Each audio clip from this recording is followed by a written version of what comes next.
So this is our program for the week of February 3rd, 2025. Impunity is a defining characteristic of both authoritarianism and fascism. These political forces gain traction by testing limits and consistently redefining the outer edges of what's permissible, and the unprecedented becomes precedent without an opposition that has sufficient clarity and force to resist it. This phenomenon is what we're experiencing right now in the US as our federal system is being overturned in an administrative coup led by Elon Musk and backed by Donald Trump as we speak. And fascists, white supremacists, and misogynists are being emboldened to unmask, to agitate, and lash out at all levels of American society.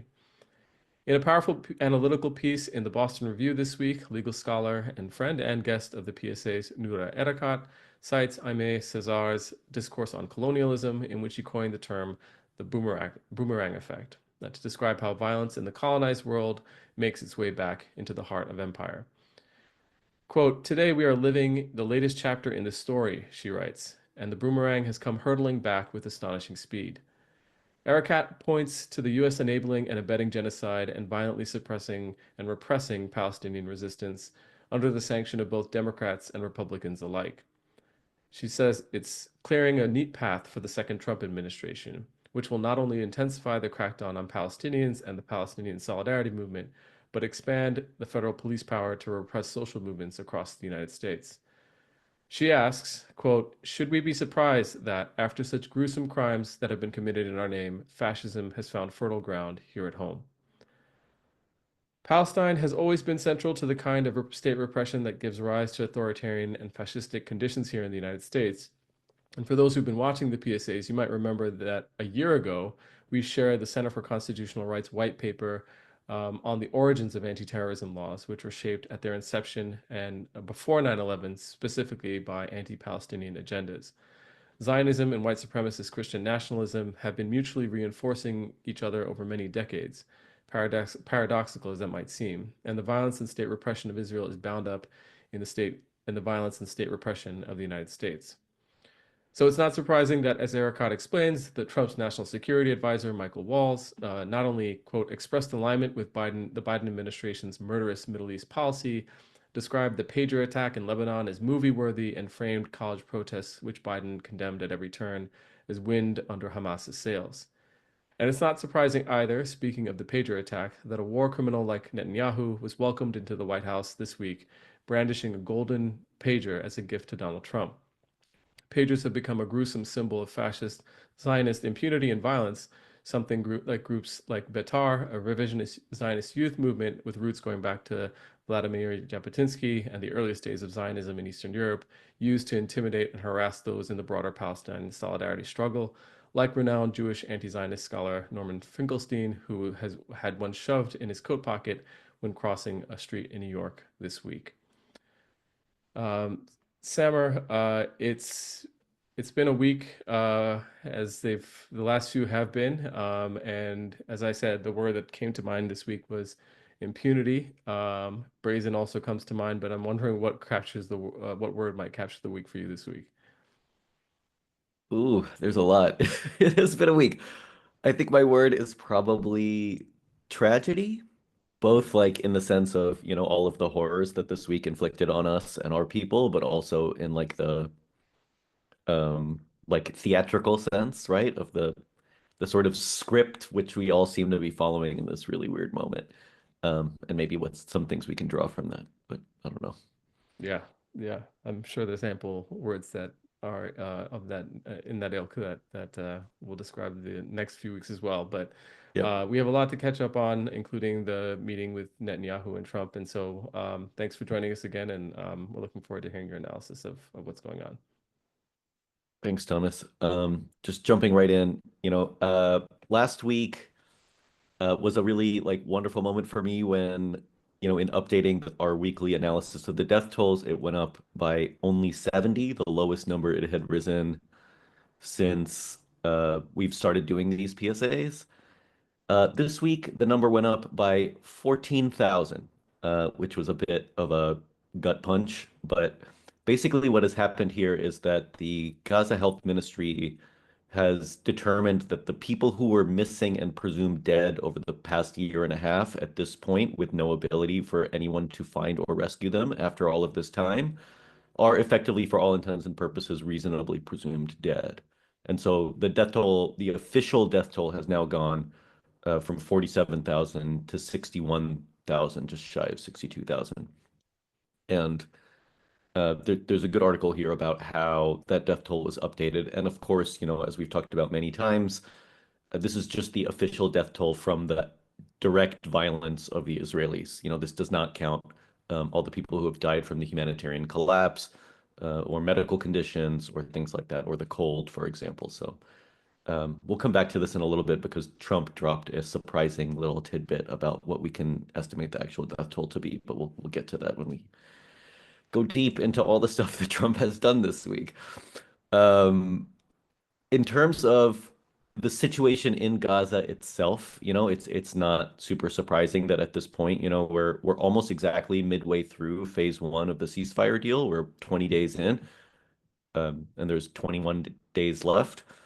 But that now that folks are sort of able to move more or less freely through most of Gaza, people are sort of grappling with the extent of the devastation and the destruction here.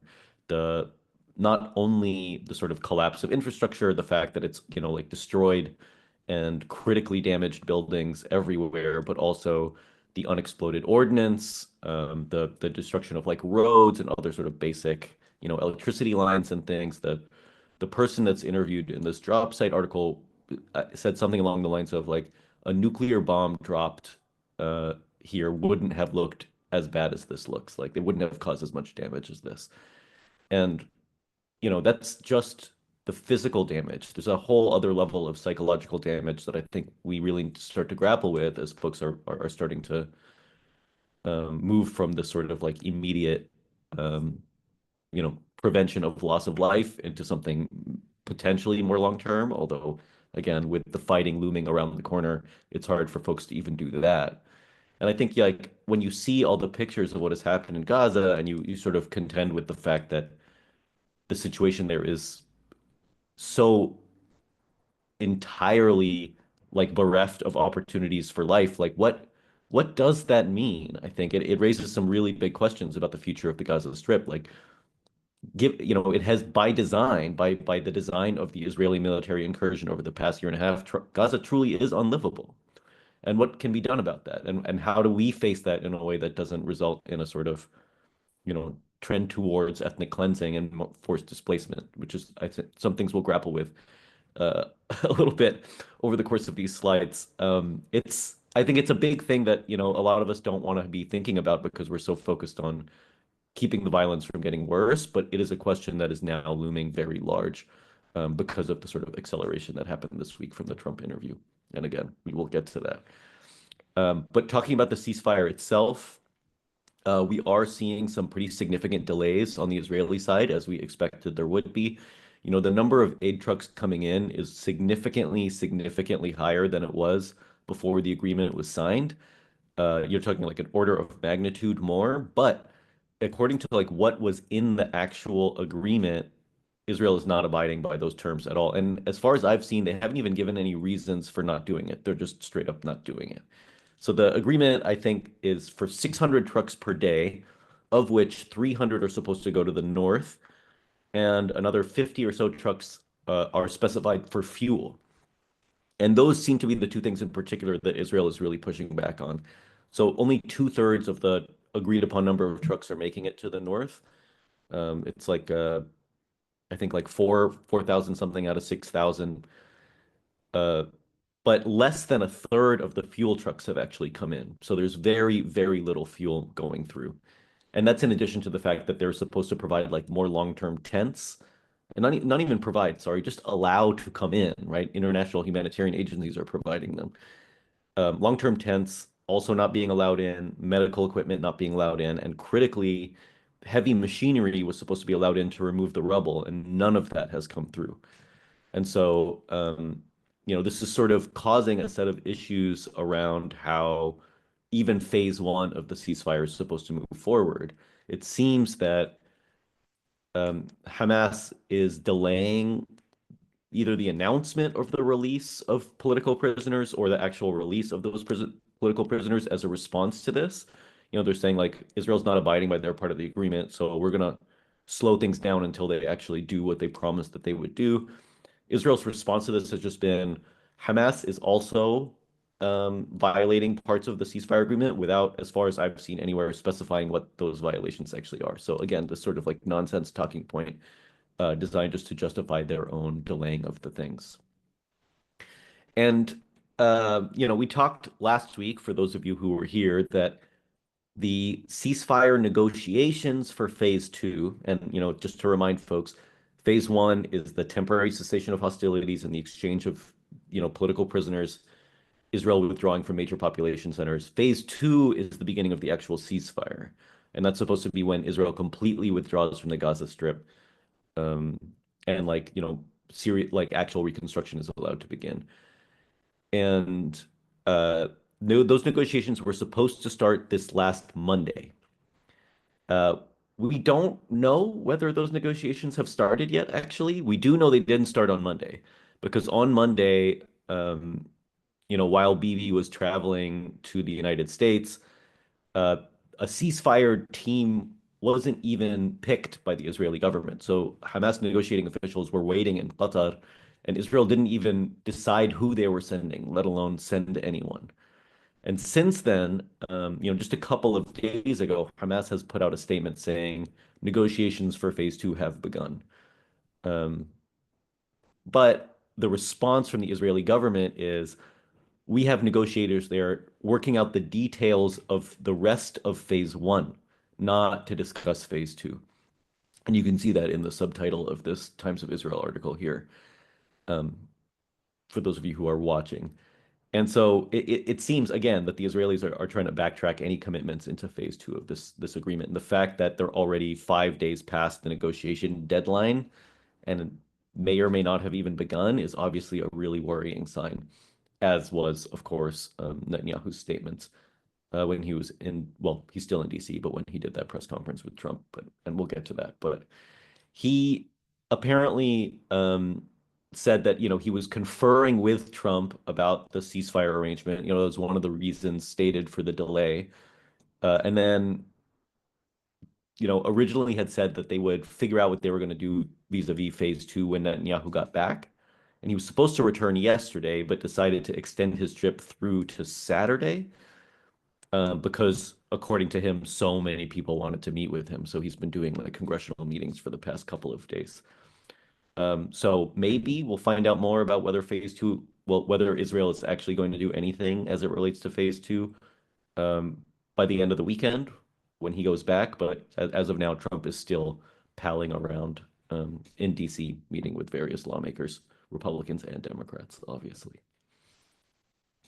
And in the context of all of that was, of course, the absolutely bonkers press conference that I'm sure everybody on this call had seen or at least has heard about, where Trump and a somewhat bewildered Netanyahu, who was kind of smirking along the entire time, while Trump talked about how all of the Palestinians were going to leave Gaza, how the U.S. would own it, and in a series of really weird comments that sort of looped around on themselves and didn't make a ton of sense.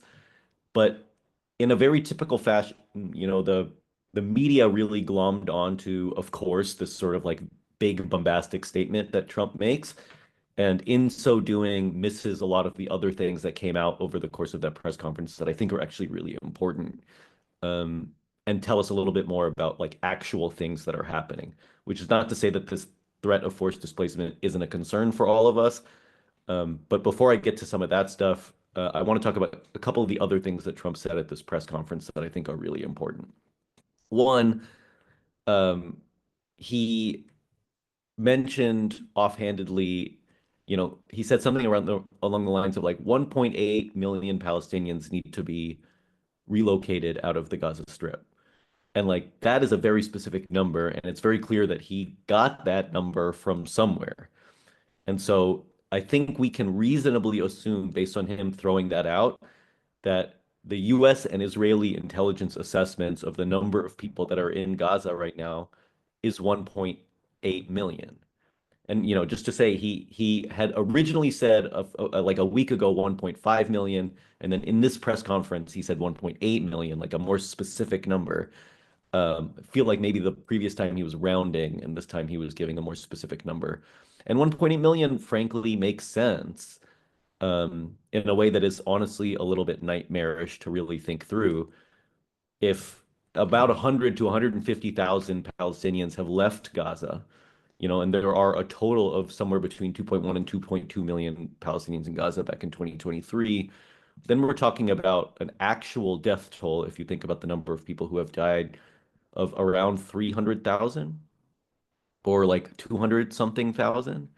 And for a very long time, we've been talking about what a significant undercount that 61,000 death toll is. And now we have a sense of what the US government itself, which, as a reminder, has like banned US agencies from using the Gaza Ministry of Health's death toll numbers, actually, in their own internal assessments, consider the real number to be probably 4 or 5 times that.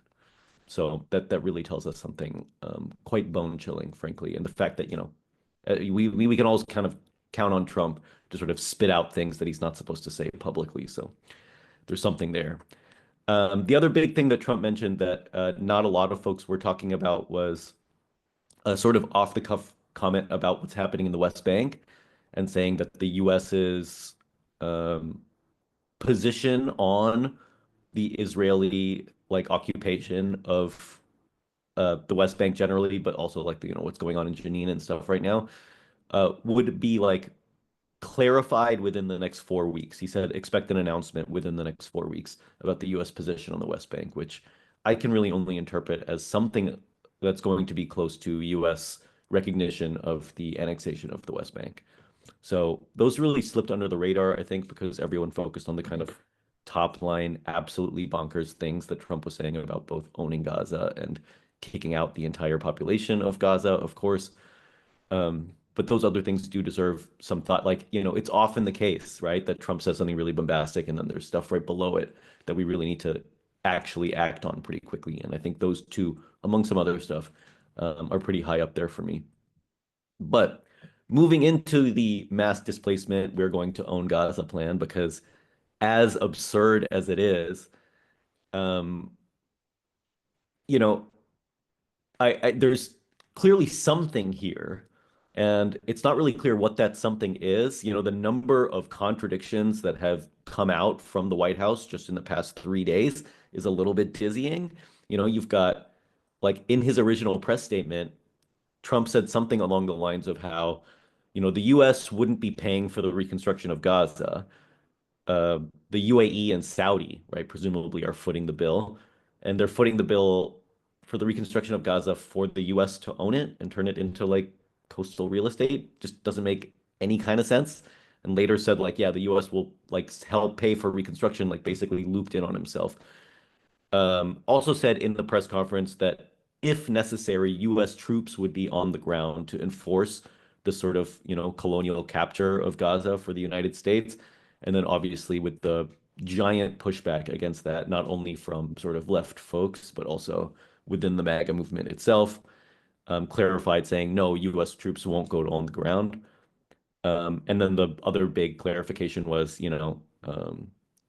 Trump saying in that thing that the Palestinians would leave permanently, and then having to walk that back and saying, oh, no, no, it's just a temporary displacement and they will be allowed to go back if they want to go back, but they're not going to want to go back because they're going to be in these like great situations otherwise.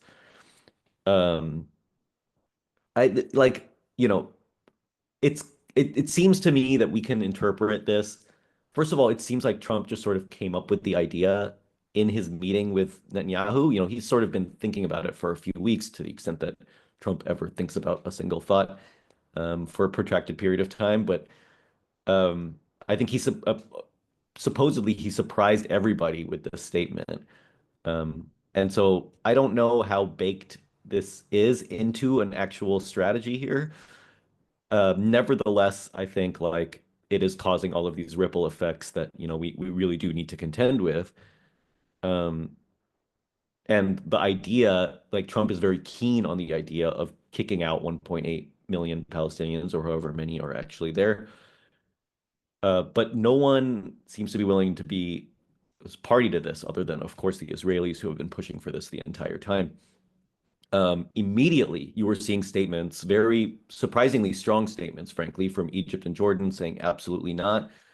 Like Sisi, the president of Egypt, like went on TV and said, uh, like the Egyptian people would never forgive me if we were party to the ethnic cleansing of Palestine. And the fact that, he's going on the record as saying that like if we let Palestinians into Egypt en masse, it would be considered ethnic cleansing. It's going to make it hard for him to walk that back. And he was doing that on purpose, right? Make it harder for the Trump administration to force him to do it. Saudi put out a statement at 4 in the morning, just to give you a sense of how urgent that felt for them too. With some of the strongest language we've heard from the Saudis so far, saying something along the lines of uh, the Saudi government will never normalize relationship with Israel unless there's a Palestinian state, and like you can't, like Gaza is an integral part of that state. So the Saudis never do that, by the way. They put out these really like mealy statements about, assurances that a state will one day exist, right? Which can mean absolutely nothing at all. But for them to use like a very sort of hard line here, I think implies that this is a red line for them on some level, which again, they selfishly just don't want the political instability that would be caused by, to their like absolute, authoritarian regimes by a bunch of people fighting for their freedom, sort of mucking up the status quo. So, yeah, so it's hard to imagine this actually playing out, but it's I think it's reasonable to expect that there will be some effects. So like, what we've seen is the Israeli Ministry of Defense, more or less immediately commanding the Israeli army to start planning for the, Palestinians leaving Gaza, which just means displacement, right? Like forced displacement, even though they're saying opportunities for Palestinians to voluntarily leave Gaza, which like, what does that even mean? They're not to like putting aside the fact that the overwhelming majority of people in Gaza seem very determined to stay there. I think most of us probably saw those scenes of all of those hundreds of thousands of people marching on foot back to the completely destroyed north just to reclaim their homes. Like these people are not willing to be displaced again.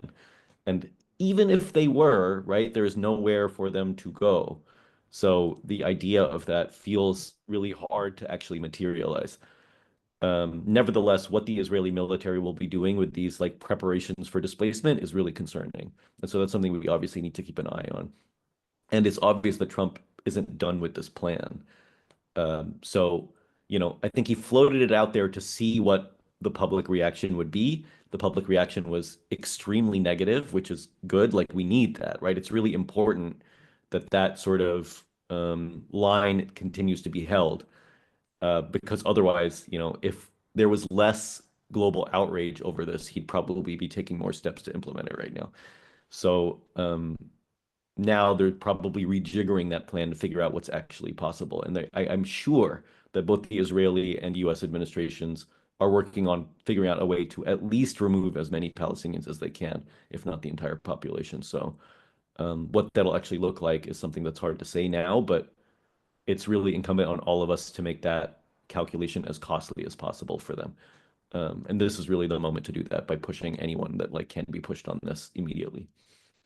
Um, the last things that I wanted to note on this, uh, on the one hand, like just centering again Palestinian resilience and steadfastness in the face of all of this. There's this incredible interview that Al Jazeera did with this guy who like, sits on a pile of rubble and says like, you see that pile of useless rubble over there? That pile of useless rubble is more precious than the United States and everything in it. Like, like just a total rejection of the idea that anyone else can come in and tell them what to do. And the other thing that I wanted to center also in this is just I'm sure folks have seen a lot of the really foul, like sneering and condescension that has been coming from like the democratic liberal establishment around all of this, where folks are basically, there's already been, I think, a push to blame Palestine activists for the law, like the Democrats' presidential loss in the election last year. And there was a lot of like, like, look, this is what you get for not supporting Harris. And despite the fact that that's just like not true and really, really disgusting, and sort of shows the ways that like fascism just creeps out right into the places that are supposed to ostensibly be blocking it.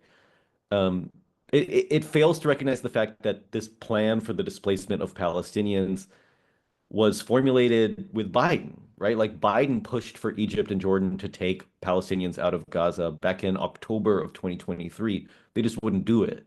And so once again, Trump isn't really doing anything new here. He's just putting a new face, maybe a more vulgar face on what Biden was already trying to accomplish. So like there really isn't any daylight between the Democratic and Republican establishments on this.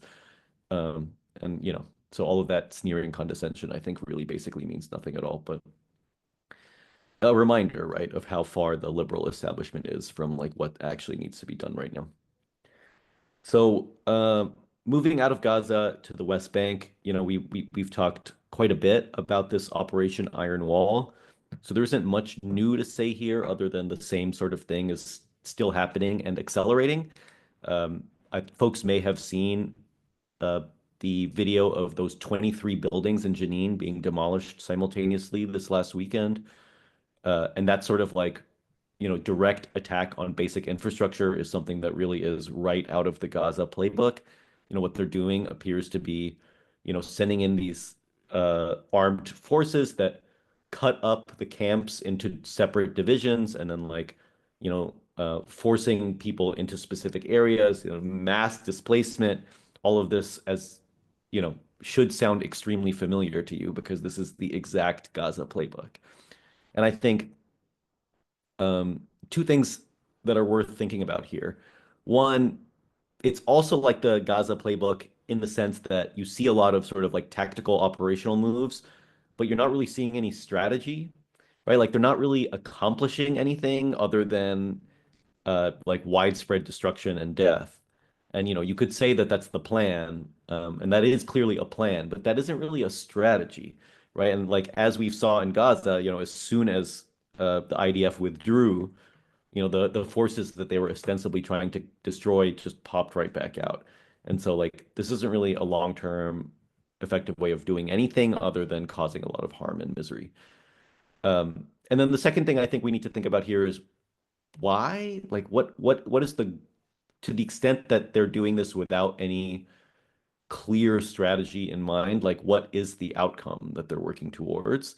And I think at least one of those outcomes is this sort of attempt to appease the far right, right? The fact that uh, the right wing of the Israeli coalition, and obviously the entire coalition is fascistically right wing, but this is the right wing of the right wing.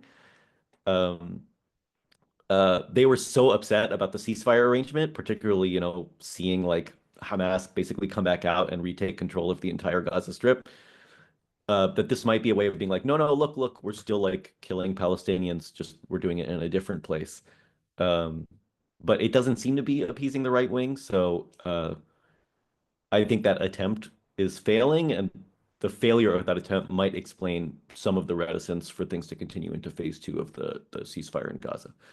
But obviously, the other piece here is like putting in the infrastructure for the total annexation of the West Bank. But that infrastructure is already largely in place. So why this violence is a little bit murkier. Uh, Meanwhile, in Lebanon, we are seeing mass protests against the illegal continued Israeli occupation of southern Lebanon, which has extended past the original ceasefire agreement date.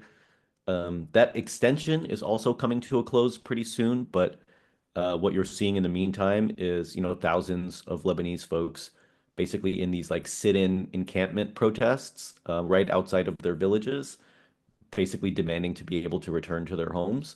There's over 100,000 people in Lebanon that are displaced from areas that the Israeli army currently controls, and they're currently being pushed back by the Lebanese army, which is doing nothing, obviously, to fight the Israeli occupation of their land, but is sort of enforcing this fake-ish ceasefire. And the by the terms of the ceasefire, the Lebanese army is supposed to be occupying the areas that the Israeli army is currently in. And instead of doing that, they're outside of that area, and the only people they can sort of bully around are the other Lebanese who are trying to get home. Meanwhile, the new U.S. envoy to Lebanon is basically demanding that the new government that's being formed doesn't include Hezbollah. It's kind of a comic attempt at, bullying them into this thing where they're like, Hezbollah, is no longer important and no longer has political significance, and your cabinet, like, the coalition government that you're building should reflect that. Which, like, if they didn't have political power and significance, you wouldn't have to force them to not do that. Like it as a statement, it just doesn't make any sense. But whether or not that's actually going to happen is a little bit hard to say. The complexities of Lebanese internal politics are such that it's not super clear. Hezbollah obviously still controls a lot in terms of political power within Lebanon, so I wouldn't hold my breath that Lebanon will agree to this. But the new president, Aoun, is like very much like a U.S. dude, so we'll see what he actually ends up deciding to do. Meanwhile, in Syria, uh, the Trump administration is saying that they're presumably are withdrawing all troops, or rather, I guess Trump has requested from the Defense Department to put together a plan for how to withdraw troops in like a 30-day, 60-day, and 90-day framework. People like press have asked him about this, and he's basically said like we're involved in too many places. Like it's not our business what's happening in Syria. We should leave. Um, and so it's possible that we'll see a withdrawal of U.S. troops from from Syria, sorry. I'm not holding my breath, but it is conceivable. It's worth remembering that Trump tried to do this in his first administration too, back in 2019. He ordered General Mattis to withdraw troops from Syria, and Mattis quit as a response. And then like Trump withdrew most of the troops anyway, and then like a few months later put them all back. So I don't expect this to actually happen, but just to say it's possible, I guess, uh, that the U.S. military presence in Syria will be removed. And one reason it's conceivable is that the new Syrian government is doing a lot of things that the United States wants them to be doing, including, these sort of like armed clashes with Hezbollah on the Lebanese border, where they appear to be trying to shut down these like, Hezbollah arms routes to get weapons into Lebanon. So for whatever reason, that is a big priority of the new Syrian government. Um, but who knows, right? I think things there are so in flux that it's really hard to say. And then there's, of course, a lot of things happening on the border of the new Syrian government with the Kurdish forces in the northeast. And that, we might do a deeper dive on that sometime soon. Um, the last like little bit of Trump stuff, coming out of this really crazy Trumpy week, is, unsurprisingly, the U.S., Trump announced while Bibi was in town that the U.S. would be withdrawing from the UN Human Rights Council, which has, condemned the Israeli genocide on multiple occasions and has cut all funding from UNRWA. Now, the U.S. had already cut all funding from UNRWA under Biden and the Democrats through March, I think, of 2025. So this just extends the existing UNRWA funding ban, which is still pretty awful, obviously. And then Trump also, while Bibi was in town, many gifts. Trump got his golden pager, and then Bibi got like $1 billion in aid, and all of these other gifts from Trump, including sanctioning the International Criminal Court and calling it illegitimate. Um, Moving a little bit into the domestic front, uh, you know, the Department of Education is apparently using Title VI of the Civil Rights Act to investigate student encampments and Palestine protests under the guise of, you know, um, widespread anti-Semitic harassment. And, it should not be surprising to anybody that Columbia University is on this list, whereas, like the encampment stuff really started and has continued to be going quite strong. as is Berkeley on this like list of five universities that initially probing. So the language in this, Department of Ed investigation thing is really horrific. So who knows? Maybe Doge is going to shut down the Department of Education soon anyway. But at the moment, it's a really scary, obviously, escalation in the repression of Palestinian activism on campuses. And this really, I think, dovetails nicely with that piece that Thomas mentioned right at the top from Nur Harakat, which I think was just really beautifully done and very thoughtful. I usually say, like, if you read one thing, let it be this, and this is the one that I would recommend this week. Definitely check out The Boomerang Comes Back. She talks about Palestine as like a Trojan horse for like broader fascistic repression, in the ways in which um, systems of like surveillance, repression, and control that were designed specifically against Palestine activism are sort of now, inevitably sort of expanding outwards to, attack like folks who are, mobilizing against Cop City, for example, or environmental justice activists and things like that. And so literally the technologies and then the like structures and systems used to not only like used to maintain the US colonial ambitions overseas. She talks about like how the modern police force was like born out of, suppressing independence movements in the Philippines. Um, and then also like as they sort of, then they go against like a sort of what they perceive to be an easy enemy inside the United States. And then that expands outwards inevitably. And this is that whole like the Aimé Césaire boomerang effect thing that we've talked about a number of times on the PSAs, and uh it's something that I've really been sitting with this week, the ways in which the idea of understanding fascism as colonialism turned inward feels so real, and I think this was something that Aimé Césaire was writing about, describing Nazi Germany, where basically like the idea of these concentration camps and the large scale extermination of people, whatever, were things that Europe was doing regularly in Africa and other places, but turned those same like horrific systems inward. And it was the first time people really saw like, oh my God, like this is the extent of the death and horror that these systems are capable of producing. And we're seeing what very much feels like the modern version of that. Like Thomas and I were talking about this. I was reflecting on how, having witnessed like the U.S. like doing things in Syria while I was working on the border back then, and obviously the like U.S.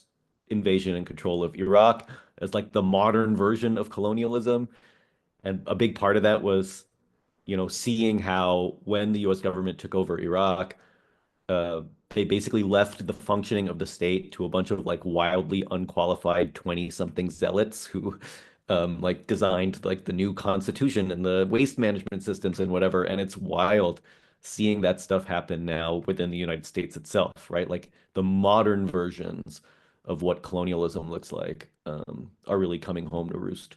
So there are a lot of lessons to be learned there, and I think there's a lot of parallels that we need to draw to better understand how to push back against some of this stuff, particularly because, as is the case with the rise of fascism, 100 years ago, there is no meaningful liberal pushback, right? Like they seem to be failing pretty wildly.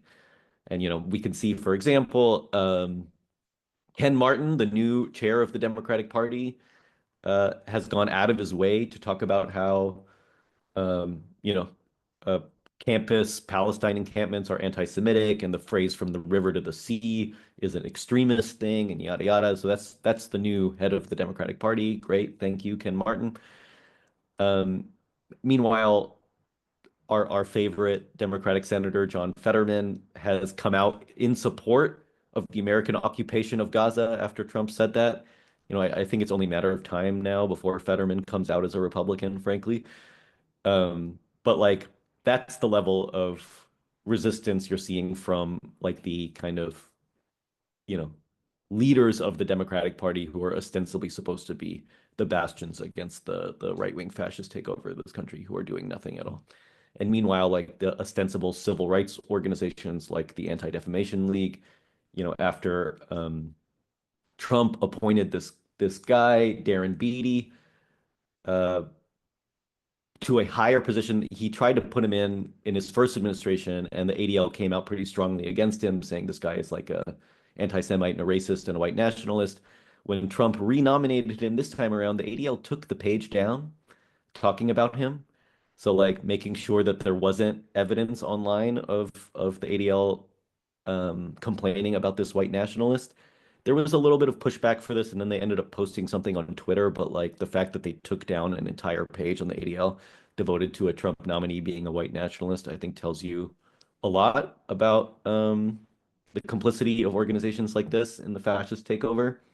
And then obviously you have tech being some massive piece of this, where Google, has, the way that it's been phrased is that this week Google dropped its promise to not use AI for weapons, which is true.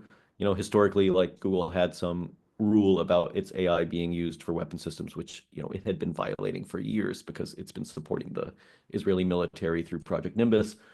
But it's actually even more macabre than that, because the thing that Google dropped was guidelines that said that AI wouldn't be allowed to cause or likely cause overall harm. So like, no, never mind, we can cause all the harm we want.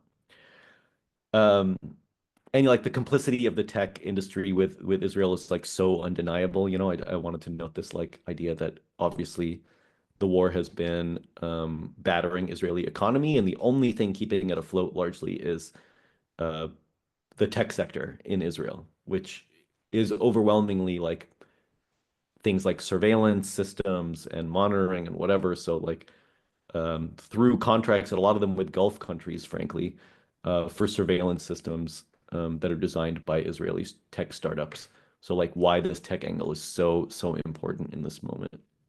But yeah, as all of these different bodies sort of fail to meaningfully resist this fascist takeover, it is worth noting that like there are pieces of the existing liberal structure that are worth leveraging and doing things with. For example, Congress is actually holding up the new $1 billion that Trump has promised to Israel in military sales. Now that it's not a Democrat in the White House, suddenly Democrats have realized that maybe we shouldn't be fast tracking $1 billion worth of 1-ton bombs. Well, it's like $800 million worth of 1-ton bombs plus armored bulldozers. So the fact that there's a delay on that arms sale is a big deal, right? And we should probably be capitalizing on that as a movement. Similarly, Trump's call for the annexation of Gaza into the United States has led Al Green to put forward articles of impeachment. I don't know if he actually did it, but he said he was going to do it. So we should check if he had. It's a great clip. I would definitely recommend you watch it. Him talking about Trump's dastardly deeds proposed and dastardly deeds done as it relates to Gaza. So like there is movement in here that we can capitalize on, but obviously the Democratic Party as a party isn't going to be our salvation. Our resistance comes from us and our movements, and we saw literally today a brand new student encampment at Bedoin University, which is a really beautiful thing to see after all of this time. And the fact that despite all of this repression on students and like the attempt to silence student activism and the attempt to criminalize student encampments, they're still popping up, and that's really something. And like the other thing that I wanted to note from where we are in this moment is like this is a picture from Denver on the right here, where it's a sort of keep families together, anti-deportation thing. And you can see a nice big Palestinian flag on the right there, like this idea that the struggles against the fascist takeover, against the separation of families, against mass deportation, is related to the struggles against mass displacement, right? And genocide and all of these other things. And you're seeing those connections be made a lot more clearly than they've ever been before. And that, I think, is a reason for us to like hope that we are possibly building something new in a way that is really kind of powerful. And that's just at the local level. The on the international stage, we are seeing meaningful changes there too, where this week Progressive International organized the Hague Group of these, I think it's 8 countries, that have like committed to enforcing the ICC arrest warrants, committed to isolating Israel and preventing any arms from reaching them. And so you're seeing a building international consensus about Israel like being a pariah state and a sort of global responsibility to ensure that they're stopped in this genocidal project. So summing all of that up, um, the idea of Trump kicking out 2 million Palestinians is frankly very unlikely. They're not, they won't leave. There's no one who will take them in. Like, it's not really, I think, a scenario that feels possible. The idea that the US could build like luxury condos in Gaza when they have to, the rebuilding project alone is probably a decade in the making. Like, just, it's not realistic. It's this like Trump fever dream. But that doesn't mean that there aren't other nightmarish permutations to come out of this that are very possible. And so we need to watch out for that, and we need to be prepared for that. And we'll know more, I think, in the coming weeks, and we need to be ready to sort of mobilize against those things. In the meantime, we need to brace for the collapse of the ceasefire because it's not looking good. Like it seems unlikely at best that we'll get to a phase two of the ceasefire agreement. And things might change next week, and they might look up, but as it is, we've got just under 3 weeks left before phase one of the ceasefire expires.